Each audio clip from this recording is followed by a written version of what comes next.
এখন মনে হচ্ছে ইন্ডিয়ার জোন বাংলাদেশ, ফুটবল ক্রিকেট সব জায়গাতেই। দেখেন ফুটবলে কয়েকদিন আগে একটা ম্যাচ হারছে বাংলাদেশের কাছে। দীর্ঘ 22 বছর পরে বাংলাদেশ ইন্ডিয়ার সাথেই ফুটবল ম্যাচ জিতেছে। আসলে সাম্প্রতিক বাংলাদেশের ফুটবল ক্রিকেট সবই কিন্তু আকাশ দিয়ে উঠতেছে। খুব ভালো সময় পার করতেছে বাংলাদেশ। আর দেখেন আজ ক্রিকেটেও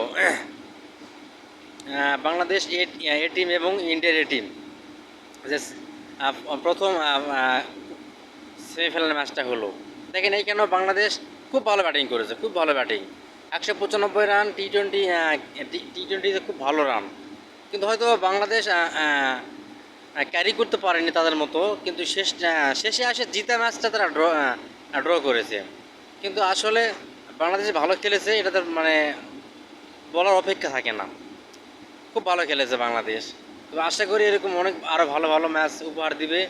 সবাই এরকম ম্যাচ খেললে, ভালো খেললে, যারা ক্রিকেট ফুটবল খেলা দেখে না, মানে তারা যারা খেলা পছন্দ করে না, তারাও এক নজর দেখবে বা একটু খবর শুনবে যে বাংলাদেশের এরকম পরিস্থিতি।